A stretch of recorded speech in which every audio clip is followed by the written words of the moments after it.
Covishield को 8 यूरोपीय देशों ने ग्रीन पास दिया है। भारत की चेतावनी के बाद 8 यूरोपीय देशों में ग्रीन पास मिला है कोविशील्ड वैक्सीन को। भारत ने कहा था कि इन देशों के वैक्सीन सर्टिफिकेट को हम मान्य नहीं करेंगे। कोविशील्ड अप्रूव्ड वैक्सीन की लिस्ट में शामिल हुई है यूरोपीय देशों के। कोविशील्ड के दोनों डोज लेने वाले भारतीयों को छूट मिलेगी।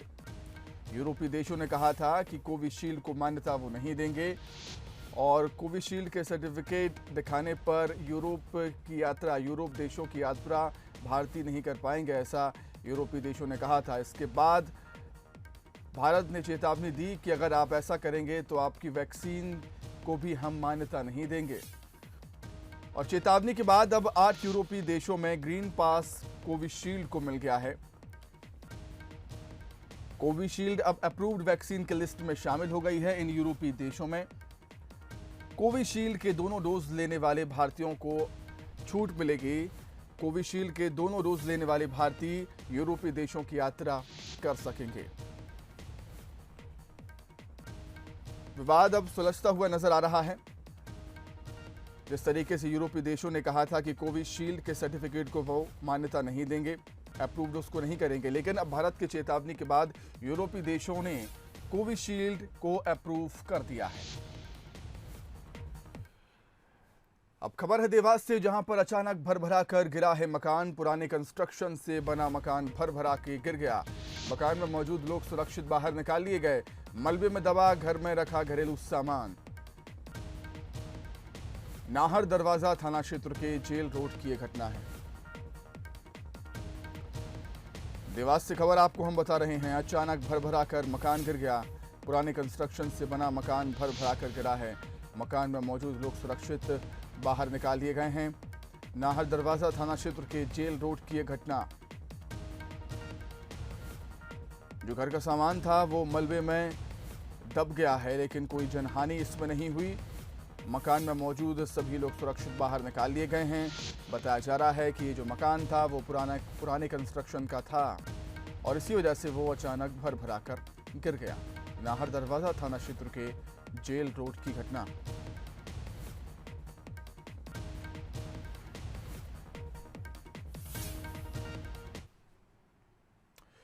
आगे बढ़ेंगे, सियासी खबरों की बात कर लेते हैं। अब सीएम हाउस में मंत्रियों के साथ डिनर पर चर्चा हुई है। सीएम शिवराज ने मंत्रियों को निर्देश दिए हैं। उनका कहना है कि ईमानदारी से निभाएं जिलों की जिम्मेदारी। सीएम ने सभी मंत्रियों से कहा। आगे ये भी कहा कि विकास के साथ जनता तक पहुंचे योजनाओं का लाभ। कम से कम महीने में 2 बार क्षेत्र का दौरा भी करें मंत्री। और सीएम शिवराज ने यह भी कहा है कि तबादलों में पूरी तरह पारदर्शिता होनी चाहिए। मीना सिंह, राजेंद्र प्रताप सिंह, प्रेम सिंह पटेल डिनर में नहीं पहुंचे थे। महेंद्र सिंह सिसोदिया, प्रद्युमन सिंह तोमर, ओम प्रकाश सकलेचा भी डिनर पर नहीं पहुंचे। हरदीप सिंह डंग, राम खिलावन पटेल, राम किशोर कावरे भी डिनर में शामिल नहीं हुए।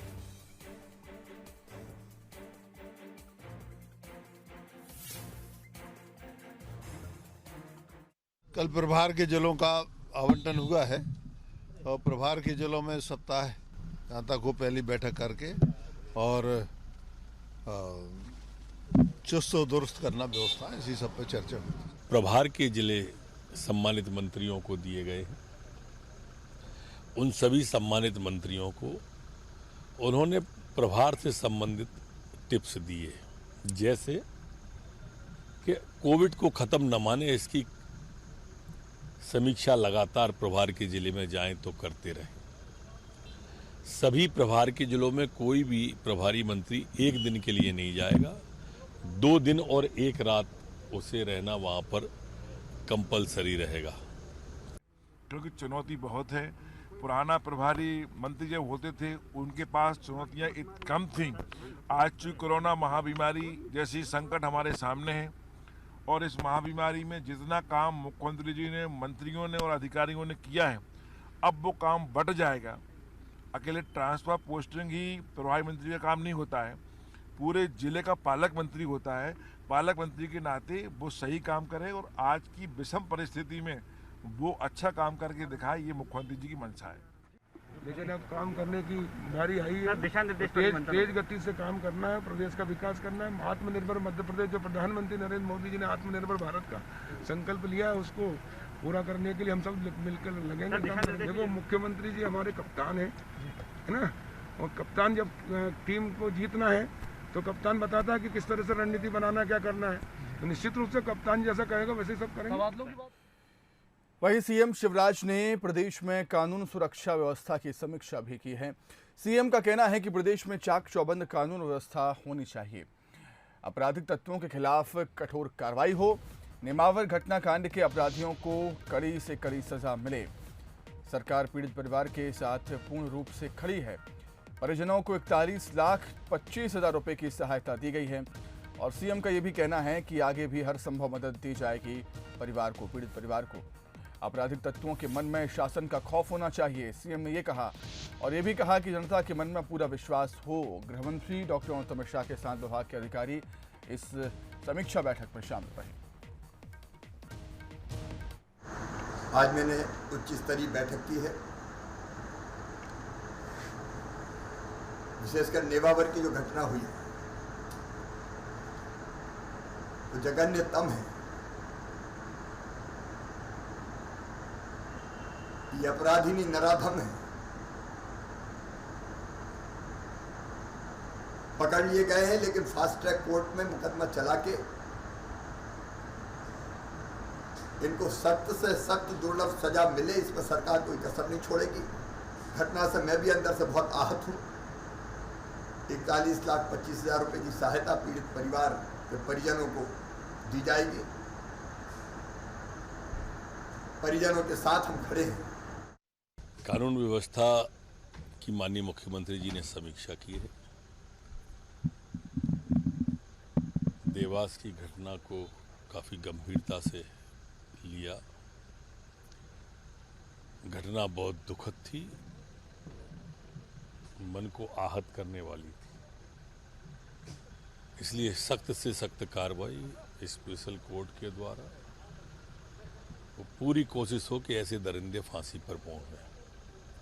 41 लाख रुपए की घोषणा माननीय मुख्यमंत्री जी ने उन लोगों के लिए की है और जो कठोर कार्रवाई है वो भी कल की जाएगी। वहीं कांग्रेस ने भी इस मामले को लेकर 5 सदस्यीय कमेटी बनाई है। नेमावर हत्याकांड की जांच के लिए 5 सदस्यीय कमेटी बनाई है कांग्रेस ने। कन्नौज में एक ही परिवार के 5 लोगों का कत्ल कर दिया गया था, जिससे सनसनी फैली हुई थी पूरे प्रदेश में। अब इस घटना पर कांग्रेस ने भी अपनी 5 सदस्यीय कमेटी बना दी है, जो जांच रिपोर्ट पीसीसी अध्यक्ष कमलनाथ को सौंपेगी। तो एक तरफ हम जहां देख रहे हैं, प्रदेश की सरकार ने इस मामले को गंभीरता से लेते हुए उच्च स्तरीय बैठक की है। खासतौर पर इस मामले को लेकर कहा है कि दोषियों को कड़ी से कड़ी सजा मिलेगी। और वहीं विपक्ष ने भी, कांग्रेस ने भी इसी मसले को लेकर जांच के लिए 5 सदस्यीय कमेटी बना दी है, जो जांच रिपोर्ट पीसीसी अध्यक्ष कमलनाथ को सौंपेगी।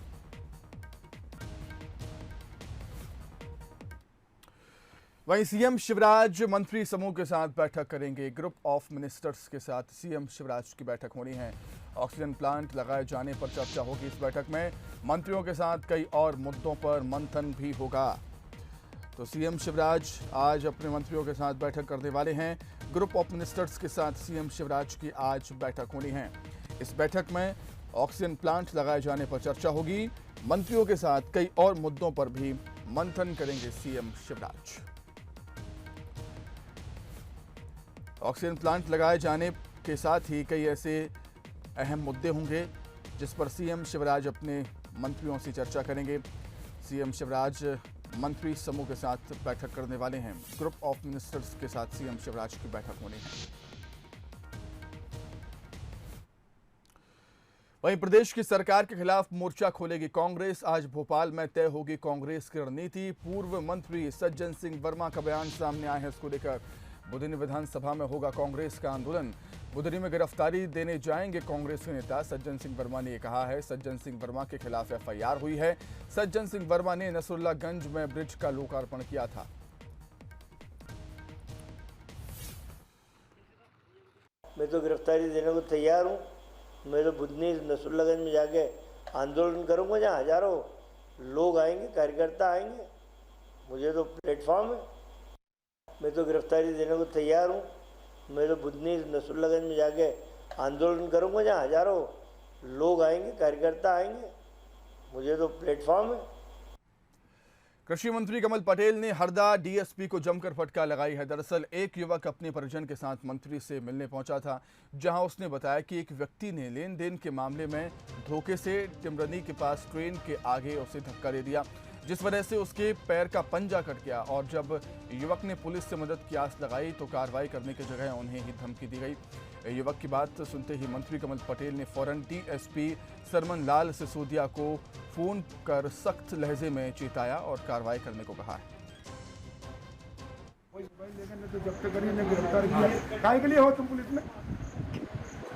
क्या सर 24 घंटे में गिरफ्तार करो, मैं तुमको सस्पेंड करूंगा, नौकरी से बर्खास्त करूंगा। और तुम्हारे खिलाफ भी एफआईआर क्यों ना कराई जाए कि तुम अनुसूचित जाति के होने के बाद में इनमें विभाग के हो और तुम इनकी हेल्प नहीं कर रहे। नहीं, हो नहीं जाएगा। 24 घंटे में मुझे गिरफ्तार चाहिए और उसका सजा कराओ उनको, और इनको संरक्षण दो और इसको आर्थिक सहायता कराओ, है ना। उसकी गाड़ी और मोबाइल वगैरह सब दो। 24 घंटे में आ रहा हूँ परसों, नहीं तो मैं तुमको सस्पेंड करूंगा, वही घोषणा करूंगा। वो गाड़ी और मोबाइल लेके वो खिड़की आराम 3 पुलिया के आगे, गाड़ी के आगे, ट्रेन के आगे धक्का दिया। तो ट्रेन के आगे धक्का दिया, क्या हुआ फिर आपके साथ? इसके बाद फिर एम्बुलेंस आने के बाद फिर ये मेरा पैर पूरा कट गया, ये पंजा उसके ऊपर से निकल गया। ट्रेन ऊपर से निकल गई? मेरे ऊपर से ट्रेन निकलने के बाद फिर मैं पटरी से नीचे उतर के आने के बाद इसके बाद फिर एम्बुलेंस और भैया को फ़ोन लगाया, तब जाके मुझे भोपाल रेफर करा। सबसे पहले जिला में माँ करा अस्पताल में, इसके बाद फिर भोपाल रेफर करा। और ये कौन, किस डीएसपी के बारे में बता रहे थे आप? क्या नाम है उनका, डीएसपी साहब का? उनका डीएसपी साहब का नाम तो नहीं आया, पर बयान लेने हमारे घर आए थे, पर लेकिन हम ही हमारे ऊपर ही दबीज बना रहे, हमारे को ही चमका रहे कि आपने ऐसा कैसे किया, कैसे हुआ। मतलब हमारे ऊपर ही बयान लेने आए, पर हमारे कोई डरा धमका रहे घर पे आके। अच्छा। पानी की परेशानी को लेकर खंडवा राजनीति का अखाड़ा बना हुआ है। लोग पानी की समस्या से जूझ रहे हैं, तो वहीं कांग्रेस ने लोगों की इस मुहिम को समर्थन भी दे दिया। वहीं बीजेपी ने इसे विपक्ष की साजिश करार दिया है और मामले की शिकायत एसपी से की है। रिपोर्ट देखिए। मन पानी राखिए, बिन पानी सब सून, पानी गए ना उबरे, मोती मानस चूर। रहीमदास जी ने सदियों पहले जिस परेशानी का जिक्र किया, उसका अक्स नजर आया खंडवा में, जहां आम लोग जल संकट की बड़ी समस्या से जूझ रहे हैं। लोगों ने विरोध किया, लेकिन मुद्दे की बात यह है कि इसमें से आम जनता गायब हो गई है और दोनों प्रमुख दल यानी बीजेपी कांग्रेस आमने सामने आ गए हैं। दरअसल आनंद नगर क्षेत्र के लोगों ने पानी न मिलने पर बीजेपी की पूर्व पार्षद शिवानी चांडक के पति रविंद्र चांडक को चूड़ियां भेंट कर विरोध किया था, जिसके बाद पार्षद पति के समर्थन में पूरी बीजेपी लामबंद होकर पुलिस अधीक्षक से मिलने पहुंची है। मैंने कहा भाई क्या तकलीफ है, तो बोले पानी हमारे वार्ड में कौन देगा, तुम्हारा बाप। जो भी मतलब अब शब्दों का उपयोग जैसे जैसे करा। मैंने कहा भैया व्यवस्था हो रही है और चल रहा है, भाई हमारे कार्यकर्ता दे रहे हैं, और मेरी उम्र के हिसाब से तो मैंने भाई मेरा जनप्रतिनिधि जो हैं उनको लगा रखा, और हर जगह जहाँ से आ रहा है मैंने उनको वो दिखाया भी पर्ची, मैंने देखो ये सब फ़ोन नंबर मेरे पास लिखे हैं, जिन जिनका आ रहा है मैं उनको पानी पहुँचवाते जा रहा हूँ। वहीं आंदोलन करने वाले लोग कहते हैं कि अगर जेल जाने से जनता को पानी मिलता है तो हम जेल जाने को तैयार हैं। बीजेपी का सीधा सा काम है, अगर आप लोग किसी मांग मानोगे तो उस पर आप पे एफआईआर या आपको डरा धमका दिया जाएगा। ऐसे किसी भी कार्रवाई से जेल जाने से नहीं डरते हैं, हम हमारी आवाज़ उठाते रहेंगे। अगर हमारे जेल जाने से अगर खंडवा की जनता को पानी मिलता है तो हम 10 बार जेल जाने के लिए तैयार हैं। लोगों के इस विरोध को कांग्रेस ने जायज ठहराते हुए बीजेपी पर तानाशाही का आरोप लगाया है। खंडवा की मूलभूत समस्याओं को लेकर आम आदमी अपनी बात लेकर खुद सामने आता है तो उसको अपने विरोधियों के खिलाफ थोप देना भारतीय जनता पार्टी की पुरानी आदत है, इससे कोई फर्क पड़ने वाला नहीं है। मैं ऐसे विरोध का समर्थन जरूर करूंगा, क्योंकि भारतीय जनता पार्टी और उसके जनप्रतिनिधि खंडवा की जनता को पानी देने में विफल हो गए। वहीं बीजेपी ने इसे विपक्ष की साजिश करार देते हुए लोगों के विरोध को गलत बताया है और प्रदर्शनकारियों पर कार्रवाई की मांग की है। हमारी पार्टी के वरिष्ठ पार्षद रविंद्र जी चांडक उस क्षेत्र में रहते हैं, वहाँ पर कुछ लोग आए, उसमें कुछ कांग्रेस कार्यकर्ता भी थे, कुछ दूसरे भी आए, उनने हंगामा करना चालू कर दिया और जो वास्तविक उन्हें कृत्य नहीं करना चाहिए था, उन्हें चूड़ियाँ उनको भेंट कर दी। परसों के दिन जब वहाँ गए थे इसमें मोगट थाने में आवेदन दिया था, उस विषय को लेकर हम एसपी महोदय के पास आए थे। मामले को लेकर एसपी विवेक सिंह कहते हैं कि मामला संज्ञान में ले लिया गया है, जांच के बाद कार्रवाई की जाएगी। इसका मैंने आश्वासन दिया कि उनको इसको जांच में लिया जाएगा और जैसा भी पाया जाएगा उस आधार पर कार्रवाई की जाएगी। प्रदर्शन करना राजनीतिक दलों का काम बेशक हो सकता है, लेकिन आम जनता तभी विरोध दर्ज कराती है जब उसके सामने विकल्प नहीं रह जाते। विपक्ष के साथ ही सत्ता पक्ष को जनता की जरूरतें समझने की जरूरत है, क्योंकि दोनों को ही चुनाव के समय वोट मांगने इसी जनता के सामने जाना है। अपने बयानों से सियासी मैदान में हलचल मचाने वाली सांसद साध्वी प्रज्ञा सिंह ठाकुर जब बास्केटबॉल कोर्ट में पहुंची तो वहां भी उन्होंने दमदार खेल दिखाया। देखिए किस तरीके से टॉस पहले करते हुए बास्केटबॉल के साथ खेला और फिर एक ही शॉट में बॉल को बास्केट में डाल दिया। सांसद प्रज्ञा सिंह ठाकुर का ये वीडियो सोशल मीडिया में काफ़ी वायरल हो रहा है और जैसे ही प्रज्ञा सिंह ठाकुर ने बॉल को बास्केट में डाला, वहां पर लोगों ने तालियां बजाकर इसका स्वागत किया है और हौसला बढ़ाया। देख किस तरीके से साध्वी प्रज्ञा सिंह ठाकुर ने टेप टॉस करते हुए पहले बास्केट बॉल से पहले खेला और फिर एक ही शॉट में, एक ही बार में बॉल को बास्केट में डाल दिया।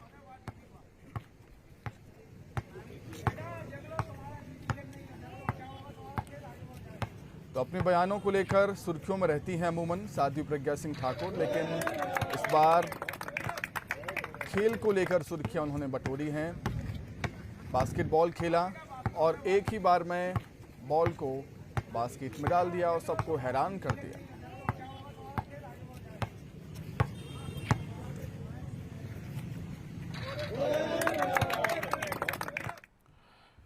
आगे बढ़ेंगे। कोरोना की रोकथाम के लिए चलाए जा रहे वैक्सीनेशन अभियान में शहडोल नंबर 1 रहा है। एक दिवसीय शहडोल दौरे पर रहे सीएम शिवराज ने वैक्सीनेशन में नंबर 1 आने पर जिले वासियों को बधाई दी। सीएम ने कहा कि आदिवासी अंचल के जिले के टारगेट से 100% ज्यादा टीके लगवाए और प्रदेश को संदेश दिया। धनपुरी और बुढ़ार ने पूरे मध्य प्रदेश को राह दिखाई है। सीएम ने कहा है कि जिले को विकास में भी नंबर 1 रखा जाएगा। दरअसल प्रदेश भर में वैक्सीनेशन महाअभियान चलाया जा रहा है, जिसमें धनपुरी बुढ़ार के अलावा जमुई ग्राम पंचायत ने 100% वैक्सीनेशन के साथ ही प्रदेश में पहला स्थान हासिल किया।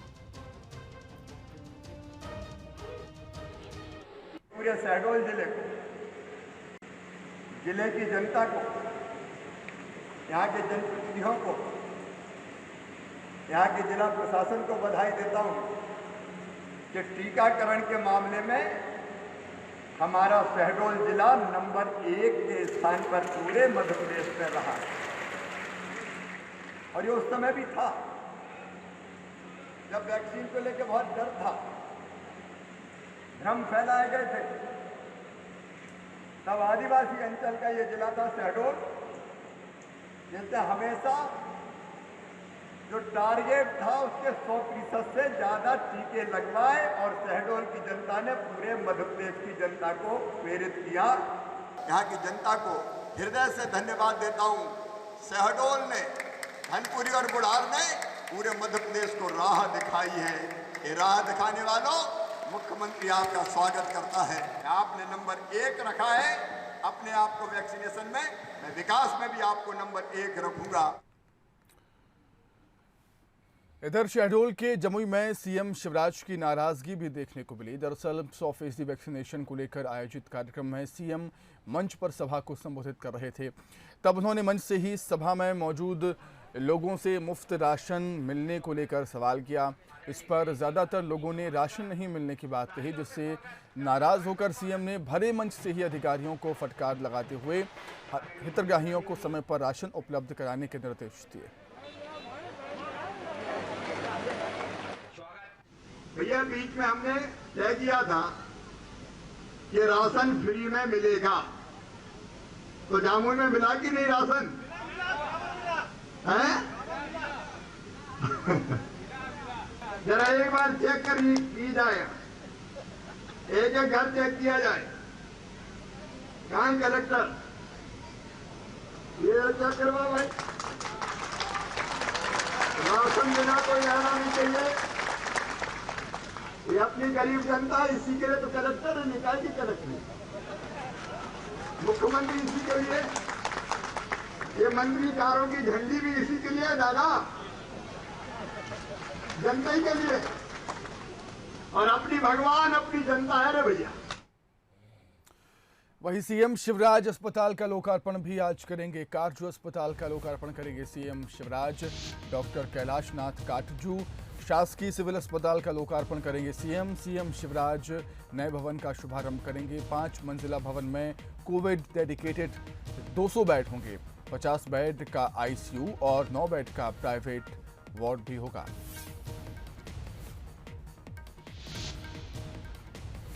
तो सीएम शिवराज सिंह चौहान आज एक अस्पताल का लोकार्पण भी करने जा रहे हैं। कारजू अस्पताल का लोकार्पण करेंगे सीएम शिवराज। डॉक्टर कैलाशनाथ काटजू शासकीय सिविल अस्पताल का लोकार्पण होगा। सीएम शिवराज नए भवन का शुभारंभ भी करेंगे। 5 मंजिला भवन में कोविड डेडिकेटेड 200 बेड होंगे। 50 बेड का आईसीयू और 9 बेड का प्राइवेट वार्ड भी होगा।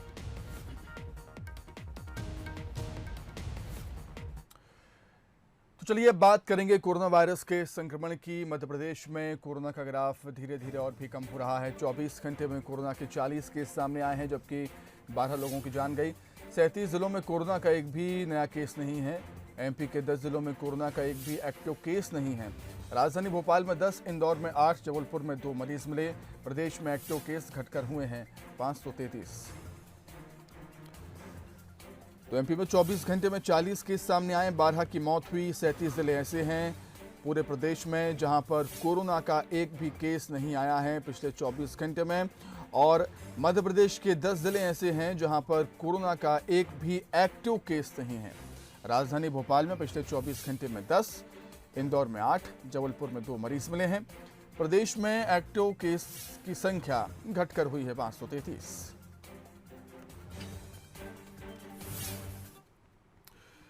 बात करेंगे छिंदवाड़ा की, जहां पर सौंसर में वैक्सीनेशन सेंटर पर भगदड़ मच गई। लोधी खेड़ा सामुदायिक भवन में वैक्सीनेशन महाअभियान के तहत वैक्सीन लगाई जा रही थी, तभी लोगों में भगदड़ मच गई। वीडियो में देखा जा सकता है कि मौके पर किस तरह अव्यवस्था फैली हुई है। सेंटर पर सुरक्षा के भी कोई इंतजाम नहीं थे। दरअसल 1 से 3 जुलाई तक महावैक्सीनेशन अभियान का चलाया जा रहा था, जिसके तहत बड़ी संख्या में लोग वैक्सीन लगवाने के लिए सेंटर्स पर पहुंच रहे हैं। इस दौरान कई जगह गाइडलाइंस का पालन भी नहीं किया जा रहा। इसी कड़ी में बड़ी संख्या में लोग लोधी खेड़ा सामुदायिक भवन वैक्सीन लगवाने के लिए पहुंच गए। बताया जा रहा है कि सेंटर पर काफ़ी देर तक लोग वैक्सीन आने का इंतजार करते रहे। इस बीच बाहर भीड़ लग गई। तस्वीरों में आप देख सकते हैं सेंटर्स में किस तरीके से यहाँ पर लोगों की भीड़ देखी जा रही है। अधिकारी कर्मचारियों को जितनी उम्मीद नहीं थी, उससे कहीं ज़्यादा लोग वैक्सीन लगवाने के लिए यहाँ पर पहुँचे हैं और भगदड़ के हालात यहाँ पर बन गए। लोधी खेड़ा सामुदायिक भवन में वैक्सीनेशन महाअभियान के तहत वैक्सीन लगाई जा रही थी, तभी लोगों में भगदड़ मच गई।